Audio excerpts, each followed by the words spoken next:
Amma verişimizin sonunda, verişin əvvəlində verdiyim sözü gərək əməl edeyim, sonra ayrılam sizdən.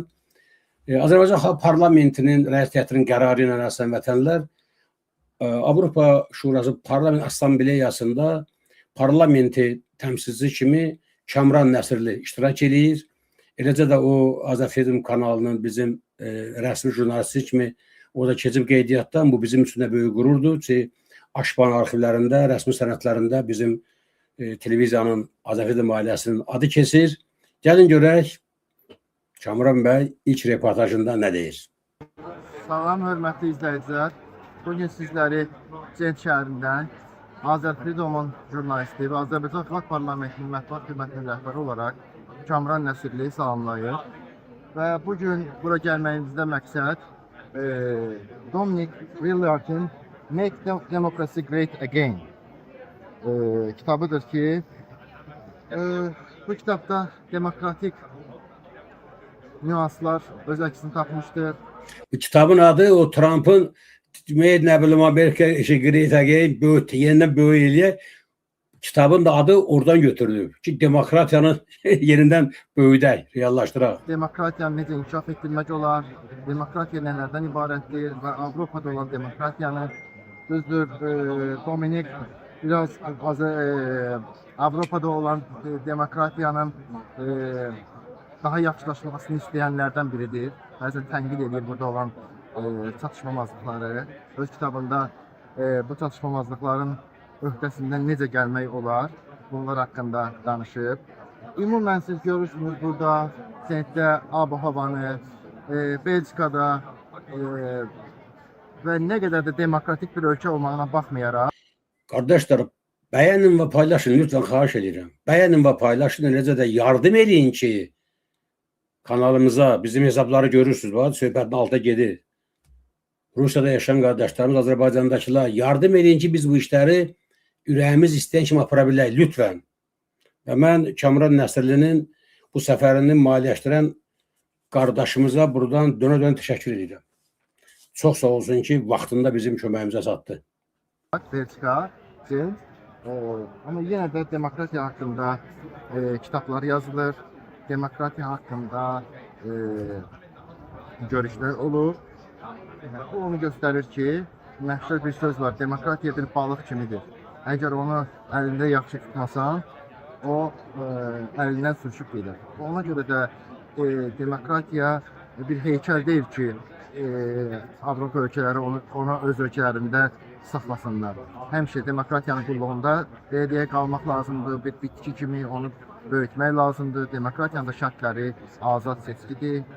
Əsas şərti siyasətdə insanların, vətəndaşın siyasətdəki roludur, hakimiyyətdəki roludur. Hakimiyyətin verdiyi qərarlarda insanlarla olan kommunikasiyasıdır. Əsas demokratiyanın prinsiplərindən budur. Media azadlığıdır, seçki azadlığıdır, insanların azad düşüncəsidir və ən əsaslar müxalif fikrə hörmətlə yanaşılmasıdır. Yəni bir insan hakimiyyətdə olan insanın, dəstənin fikrinə bir müxalif bir fikir bildirirsə, buna hörmətlə yanaşılmalıdır. Demokratiyanın şərtləri ilə budur və çox təəssüf olsun ki, biz Azərbaycanda demokratiyanın təməl prinsiplərindən heç birini görmürük. Bütün demokratiyanın prinsipləri Azərbaycanda tapdanır. Əliyev rejimi tərəfindən nə azad seçki var, nə müxalif fikrə qarşı hörmət var, nə ümumiyyətlə insanların Azərbaycan siyasətində, hökumət işlərində onların bir qatqısı və fikirləri nəzərə alınır. Onlar heç bir nəzərə alınmır və mən buradan Azərbaycanda tez-tez səslənən bir fikir var.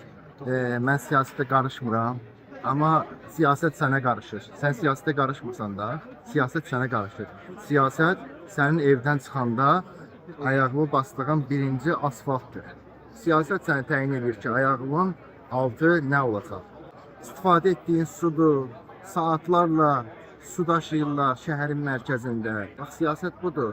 İnsanları Əliyev rejimi siyasətdən bu bir psixoloji bir travmadır ki, siyasətdən ilgiləndiribdir. İnsanları hakimiyyət və dövlət anlayışından uzaqlaşdırıbdır. İnsanlar bugün elə bilirlər ki, hakimiyyətə müxalif olmaq, dövlətə müxalif olmaqdır. Azərbaycan dövlətçiliyinə müxalif olmaqdır. Əsla belə deyil. Dövlət başqa bir qavramdır. Azərbaycan dövlətçiliyi və hakimiyyət isə müəyyən bir müddətə gəlib gedən bir qruplara hakimiyyət deyilir ki, bugün ilhamdır, qəsb ediblər bizim dövlət hakimiyyətimizi. Bir başqa gündə bir başqası gələcək. Ona görə də heç vaxt əslində bu itibdir. Azərbaycanda bunu itiriblər. Dövlətlə hakimiyyət anlayışını, ümumiyyətlə prezident anlayışını, sivil ötürülmə anlayışını itiriblər. Və çox təəssüf olsun bunlar geri qaytarılması da zamanı aparan insanların bunun üçün çalışmalı olduğu mövzulardır. Və bir daha sizi demokratiyaya sadiq qalmağa çağırıram. Əlbəttə ki, Azərbaycanda demokratiya yoxdur ki, onu sadiq olar. Demokratiya uğrunda mübarizə aparmağa çağırıram.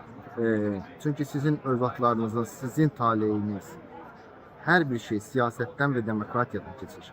Demokratiya, belə bir deyim var, demokratiya insan oğlunun tapdığı, indiyə qədər idarə etmə üsullarından ən şəffafıdır. Bəlkə demokratiyadan da yaxşı sistemlər olacaq gələcəkdə, amma hal-hazırda demokratiyadan üstün bir sistemimiz yoxdur. Və sözümün axırında bir daha Dominik bəyə təşəkkür edirəm. Onunla tanışlığımızın xüsusi bir tarixçəsi var. Çox maraqlı bir tarixçəsi var. Çox sağ olsun, dəvət edibdir, gəlmişik və təşəkkür edirəm ki, ona Avropada demokratiyanın qorunub saxlanılmasında müstəsna fikirləri, yazıları var. Bir neçə kitab müəllifidir, siyasi, ictimai fəaldır və ona da bu işlərində uğurlar arzu edirəm və sizə də bir daha demokratiyanı qazanmağı tövsiyə edirəm. Təkcə yolumuz demokratiyadır, başqa yolumuz yox. Sağ olun.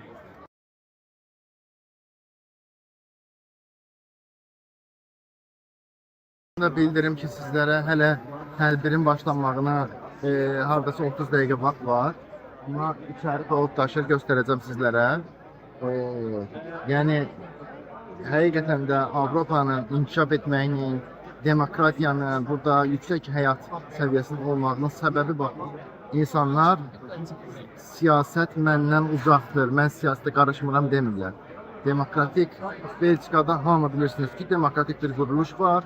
Demokratik ölkədir, amma insanlar demokratiya haqqında kitab yazırlar, demokratiya kitabının təqdimatına gəlirlər, oxuyurlar, alırlar və izdiham var içəridə.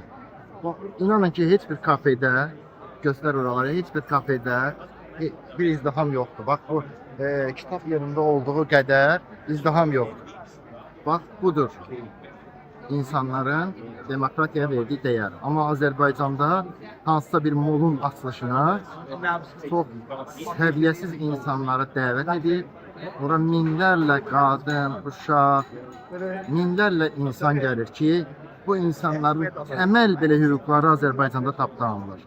Təməl yaşayış standartlarından uzaq insanlar 10 min, 30 min, 20 min insan birdə görürsünüz ki, heç məsələn, mən Azərbaycanlı olaraq tanımadığım bir insan da çıxıb oxuyur. Onun molun qabağında, küçədə hamı gəlib toplaşıbdır, şəkil çəkilir. Yəni, belə yaşayışla siz İlham Əliyevin də əlinə fürsət vermiş olursunuz ki, sizin haqqınızı tapdalasınlar, neftlə zəngin olan ölkəmizin sərvətlərini talasınlar və sizə nə göstərsinlər? Heç nə. Təşəkkürlər Kamran bəy. Dostlar, deməli, əvvəlcədən rəiyyət heyətinin qərarı ilə Kamran bəy ora göndərilibdir. Konkret plan əsasında ayrı deputatlarla, komissiya üzvlərlə görüşlər planlaşdırılıbdır. Sabahdan inşallah biz o müsahibələri, görüşlərə təqdim edəcəyik. Eləcə də o gün dünən dedim, rəiyyət heyətinin qərarı ilə dostlar, hörmətli bizim parlament sədri Ataxan Əbilovun hazırladığı Azərbaycanda işgəncələr, beynəlxalq repressiyalar haqqında çox ciddi bir hesabat sənədi hazırlanıbdır. Eləcə də tərtərlə bağlı mənim hazırladığım hesabatdan etibarən, bəlkə bugün başlayıbdır, gec oldu göndərə bilmək materialları. Kamran bəy artıq yerdə paylaşmağa başlayıb, onları izah eləməyə başlayıbdır. Və biz bu səfərdə əsas məqsədimiz növbəti noyabr sessiyasında xüsusi bir tədbir keçirməkdir Azərbaycanla bağlı. Və yasal elə birisi gün Aşpada Azərbaycan məsələsi müzakirə olunacaq. Azərbaycan İnsan Hüquqları çalışacaq ki, Kamran bəy həm də orada iştirak edəsin, lazım olan sualları versin, sənədlərə təqdim edəsin. Bütün bunlar barədə biz sizə vaxtı məlumat verəcəyik, həmvətənlər. Azərbaycan Xalq Parlamentinin uğur əldə edilməsi üçün, Azərbaycandakı real vəziyyəti dəyişdirməsi üçün xalqın dəstəyinə ehtiyac var. Biz bəziləri kimi prepiska ilə, yalan şişirtmə rəqəmlərlə, ay nə bilim 500 dənə namizəd yazacaq o adlarını, əhəsin qabağından 5-10 min rəqəm yazacaq, belə bir fikrimiz yoxdur. Sən bu parlamentə sahib çıxana qədər bu proses aparılacaq. Sən bu parlamentin üzvlərinin, onun nümayəndələrinin fəaliyyətini maliyyələşdirənə qədər bu proses fəallaşmayacaq. Ona görə də hər bir Azərbaycan vətəndaşı bu məsələdə öz məsuliyyətini dərk eləməlidir. Bayaq Pənah bəylə söhbətdə bildiniz. 493-cü ildə adamlar, hakimiyyətdə olanlar da, olmayanlar da, xalqa da nə etməli olduğunu deyən və izah edən olmadı vaxtında. Amma biz indi deyirik sizə ki, ey millət, sənin bugünkü vəzifən, sənin haqqın uğrunda mübarizə aparan jurnalistlərin azadlığı uğrunda, siyasətçilərin azadlığı uğrunda mübarizə aparmaq və onları maliyyələşdirmək və təbliğ eləməkdir.